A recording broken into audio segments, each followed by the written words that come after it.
क्या हुआ जब यमराज के आदेश पर जिंदा आदमी को यमलोक उठा ले गए यमदूत। दोस्तों, एक बार की बात है, एक हाथी मरकर यमपुरी पहुंचा। यमराज ने हाथी से पूछा, इतना मोटा बढ़िया हाथी और मनुष्य लोक में पैदा होने के बाद भी ऐसे कंगले का कंगला गया, कुछ कमाई नहीं की तूने? हाथी बोला, मैं क्या कमाई करता, मनुष्य तो मुझसे भी बड़ा है, फिर भी वह कंगला का कंगला आ जाता है। यमराज बोले, मनुष्य बड़ा कैसे है, वह तो तेरे एक पैर के आगे भी छोटा सा दिखाई पड़ता है। तू अगर अपनी पूंछ का एक झटका मारे तो मनुष्य 4 गुलाट खा जाए। तेरी सूंड 10-10 मनुष्यों को घुमाकर गिरा सकती है। मनुष्य से बड़ा और मजबूत तो घोड़ा होता है, ऊंट होता है, और उन सबसे बड़ा तू है। यमराज, क्या खाक है मनुष्य बड़ा? वह तो छोटा नाटा और दुबला पतला होता है। इधर तो कई मनुष्य आते हैं, मनुष्य बड़ा नहीं होता। हाथी बोला, महाराज, तुम्हारे पास तो मुर्दे मनुष्य आते हैं, किसी जिंदे मनुष्य से पाला पड़े तो पता चले कि मनुष्य कैसा होता है। यमराज ने कहा, ठीक है, मैं अभी जिंदा मनुष्य बुलवाकर देख लूंगा। यमराज ने यमदूतों को आदेश दिया कि वे अवैधानिक तरीके से किसी को उठाकर ले आना। यमदूत चले खोज में पृथ्वी लोक पर। उन्होंने देखा कि एक किसान आदमी रात्रि के समय अपने खलिहान में खटिया बिछाकर सोया था। यमदूतों ने खटिया को अपने संकल्प से लिफ्ट की भांति ऊपर उठा लिया और बिना प्राण निकाले उस युवक को सशरीर ही यमपुरी की ओर ले चले। ऊपर की ठंडी हवाओं से उस किसान की नींद खुल गई। सन्नाटा था, चित्र एकाग्र था। उसे यमदूत दिखे और उसने कथा में सुना था कि यमदूत इस प्रकार के होते हैं। खटिया के साथ मुझे लिए जा रहे हैं, अगर इनके आगे कुछ भी कहा और तो तू में हो जाएगी, और कहीं थोड़ी सी कटिया टेढ़ी कर दी तो ऐसा गिरूंगा कि हड्डी पसली का पता नहीं चलेगा। उस युवक ने धीरे से अपनी जेब में हाथ डाला और कागज पर कुछ लिखकर वह चुपके से फिर लेट गया। खटिया यमपुरी में पहुंची। खटिया लेकर आए यमदूतों को तत्काल यमराज ने कहीं दूसरे काम पर भेज दिया। उस युवक ने किसी दूसरे यमदूत को यमराज के नाम लिखी वह चिट्ठी देकर यमराज के पास भिजवाया, और उस चिट्ठी में लिखा था, पत्रवाहक मनुष्य को मैं यमपुरी का सर्वे सर्वा बनाता हूँ। नीचे आदि नारायण भगवान विष्णु का नाम लिखा था। यमराज चिट्ठी पढ़कर अचंभे में आ गए, लेकिन भगवान नारायण का आदेश था, इसलिए उसके परिपालन में युवक को सर्वे सर्वा के पद पर तिलक कर दिया गया। अब जो भी निर्णय हो वे सब इस सर्वे सर्वा की आज्ञा से ही हो सकते हैं। अब कोई पापी आता तो यमदूत पूछते, महाराज, इसे किस नरक में भेजें?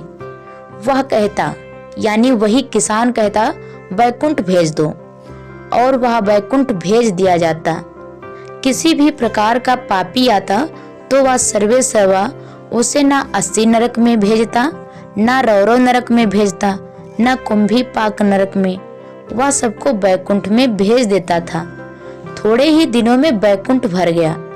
उधर भगवान नारायण विचार करने लगे, यानी कि सोचने लगे, क्या पृथ्वी पर कोई आत्म साक्षात्कारी महापुरुष पहुंच गए हैं कि जिनका सत्संग सुनकर दर्शन करके आदमी निष्पाप हो गए हैं और सब के सब बैकुंठ चले आ रहे हैं? अगर कोई ब्रह्म ज्ञानी वहां है, अगर कोई ब्रह्म ज्ञानी वहां हो तो मेरा और उसका तो सीधा संबंध होता है, क्योंकि वह परमात्मा साधु की जिह्वा पर निवास करता है। विष्णु जी सोचते हैं, यानी कि भगवान नारायण सोचते हैं, ऐसा कोई साधु मैंने नहीं भेजा, फिर ये सबके सब वैकुंठ में कैसे आ गए? क्या बात है? भगवान ने यमपुरी में पूछवाया। यमराज ने कहवाल भेजा कि भगवान, वैकुंठ किसी ब्रह्मज्ञानी संत की कृपा से नहीं, आपके द्वारा भेजे गए नए सर्वे सर्वा के आदेश से भरा जा रहा है। भगवान ने सोचा, ऐसा तो मैंने कोई आदमी नहीं भेजा, चलो मैं स्वयं देखता हूँ। भगवान यमपुरी में आए तो यमराज ने उठकर उनकी स्तुति की, यानी कि प्रार्थना किया। भगवान पूछते हैं, कहाँ है वह सर्वे सर्वा? यमराज ने कहा, देखो भगवान, वह सामने के सिंहासन पर बैठा है जिसे आपने ही भेजा है। भगवान चौंक जाते हैं, मैंने तो नहीं भेजा। यमराज ने वह आदेश पत्र दिखाया जिसमें हस्ताक्षर के स्थान में लिखा था आदि नारायण भगवान विष्णु। और पत्र देखकर भगवान सोचते हैं, नाम तो मेरा ही लिखा है, लेकिन पत्र मैंने नहीं लिखा है। उन्होंने सर्वे सर्वा बन उस मनुष्य को बुलवाया और पूछा, भाई मैंने कब हस्ताक्षर कर तुझे यहाँ भेजा? तूने मेरे ही नाम के झूठे हस्ताक्षर कर दिए। वह किसान युवक बोला, हे भगवान, ये हाथ पैर सब आपकी शक्ति से ही चलते हैं। प्राणी मात्र के हृदय में आप ही हैं, ऐसा आपका वचन है। अतः जो कुछ भी मैंने किया है वह आप ही की इच्छा से हुआ है और आपने ही किया है। हाथ क्या करें, मशीन बेचारी क्या करे, चलाने वाले तो आप ही हैं। उमा दार जोशित की नाई, सब ही नचावत राम गोसाई। ऐसा रामायण में आपने ही लिखवाया है प्रभु। इसके बाद भी अगर आपने हस्ताक्षर नहीं करवाए तो मैं अपनी बात वापस लेता हूँ। लेकिन भगवान, अब ध्यान रखना कि अब रामायण और गीता को कोई नहीं मानेगा। करण करावन हार स्वामी, सकल घटों के अंतर्यामी। आप तो कहते हैं मैं सबका प्रेरक हूँ, मुझे तो प्रेरणा करने वाले भी तो आप ही हुए, इसीलिए मैंने आपका नाम लिख दिया। यदि आप मुझे झूठा साबित करते हैं तो आपके शास्त्र भी झूठे हो जाएंगे, फिर लोगों को भक्ति कैसे मिलेगी? संसार नरक बन जाएगा। भगवान कहते हैं, बात तो सत्य है, लेकिन चलो भाई, ये हस्ताक्षर करने की सत्ता मेरी है, इसीलिए मेरा नाम लिख दिया। लेकिन तूने सारे पापी अपराधियों को बैकुंठ में क्यों भेज दिया? जिसका जैसा पाप है वैसी सजा देनी थी ताकि न्याय हो। किसान ने कहा, भगवान, मैं सजा देने के लिए नियुक्त नहीं हुआ हूँ, मैं तो अवैधानिक रूप से लाया गया हूँ। मेरी कुर्सी 4 दिन की है, पता नहीं कब चली जाए, इसीलिए जितनी अधिक भलाई के काम हो सके मैंने कर डाले। मैंने इन सब का बेड़ा पार किया, तभी तो आप मेरे पास आ गए। फिर क्यों ना मैं ऐसा काम करूं? अगर मैं बैकुंठ ना भेजता तो आप भी नहीं आने वाले थे और आपके दर्शन भी ना होते। मैंने अपनी भलाई का फल तो पा लिया। भगवान जी बोले, यानी कि भगवान श्री हरिनारायण विष्णु जी बोले, अच्छा भाई, उनको बैकुंठ भेज दिया तो कोई बात नहीं, तूने पुण्य भी कमा लिया और मेरे दर्शन भी कर लिए। अब मैं उन्हें वापस नरक भेजता हूँ।